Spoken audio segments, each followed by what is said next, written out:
Okay, girls, so we're going to do Pilgrim number 5. His name is the Monk. Please follow along. A monk there was, one of the finest sort, who rode the country. Hunting was his sport. A manly man to be an abbot able. Many a dainty horse he had in stable.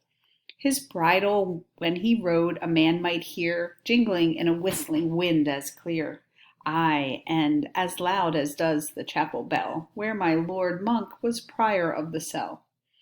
The rule of good Saint Bennet or Saint Maur, as old and strict he tended to ignore. He let go by the things of yesterday, and took the modern world's more spacious way. He did not rate that text at a plucked hen, which says that hunters are not holy men, and that a monk uncloistered is a mere fish out of water, flapping on the pier. That is to say, a monk out of his cloister. That was a text he held not worth an oyster. And I agreed and said his views were sound. Was he to study till his head went round, poring over books in cloisters? Must he toil, as Austin bade, and till the very soil? Was he to leave the world upon the shelf? Let Austin have his labor to himself. The monk was therefore a good man to horse. Greyhounds he had, as swift as birds to course. Hunting a hare or riding at a fence was all his fun. He spared for no expense. I saw his sleeves were garnished at the hand with fine gray fur, the finest in the land. And on his hood, to fasten it at his chin, he had a wrought gold cunningly fashioned pin. Into a lover's knot it seemed to pass. His head was bald and shone like looking glass, so did his face, as if it had been greased. He was a fat and personable priest. His prominent eyeballs never seemed to settle. They glittered like the flames beneath a kettle.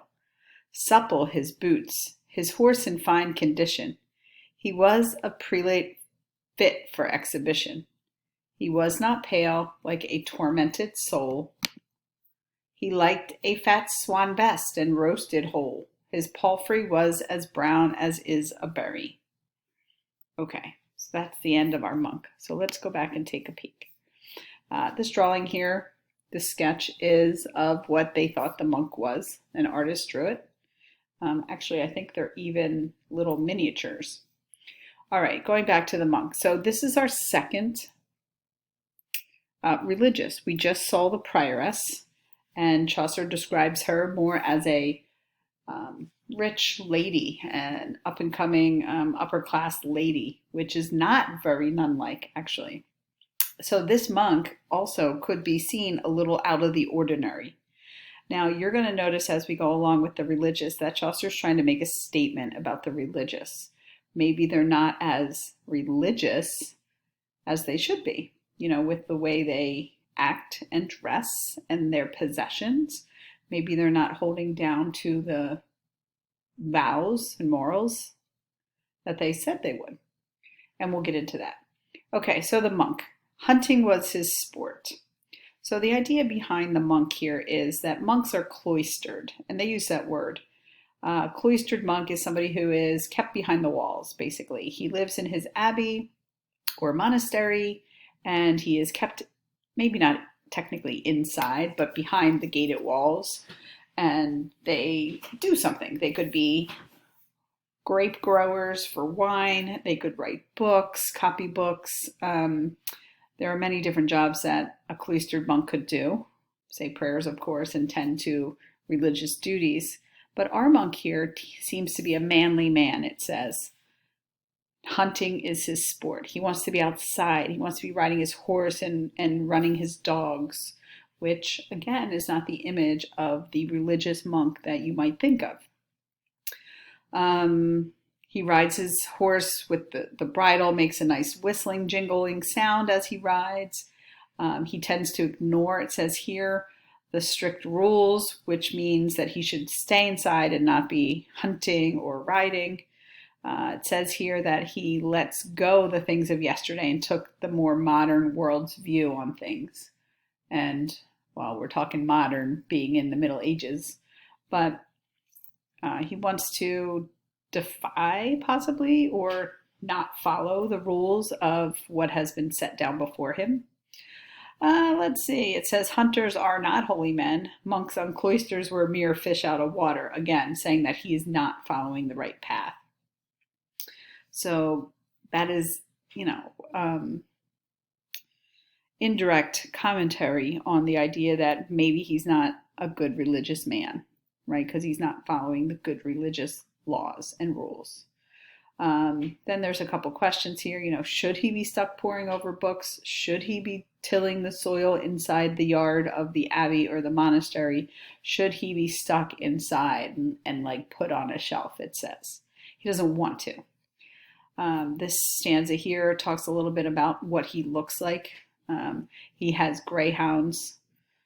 Again, having animals is, having an animal that lives kind of on the property and is kind of like a stray dog, that's your stray dog, is different than owning a pet at the time and like taking care of a pet. It's expensive to have and feed an animal, so it's usually not looked upon very well. And it talks about, again, him hunting and riding and enjoying that activity. He talks about his outfit where he spares no expense. He wears a beautiful brown cloak that has gray fur. It says the finest of the land. And on his hood, he is seen wearing a gold-fashioned pin. Now it is in a lover's knot, which is, again, odd for a religious pilgrim to be wearing. It gives a confusing signal because he's a priest or a monk. The other items say he is bald. Looks like he has a greasy head, although he does say he's fat and personable, right? He seems like a good guy, a nice guy. There's nothing mean about him. Remember, he comes early in the Canterbury Tales, so he must have some moral standards that are set higher than others. His eyes seem to be searching, always looking. They're kind of like, I don't want to say googly eyes, but they're like popping out of his head a little and always looking around. He has supple boots and a horse in fine condition, which again reflect back on maybe some wealth his family has, since he has this beautiful gold pin and this gray fur coat. He is not pale. Clearly, we talked about him riding and being outside. And then lastly, he likes to eat, right? He talks about having a fat swan roasted whole and palfrey. If you're looking for notes, they come down here at the bottom. A saddled horse. So he's riding this brown Asbury saddle horse. Okay, so please review this. Take any notes that you have to. Listen to it again if you must. And make sure you're clear on our number 5 monk.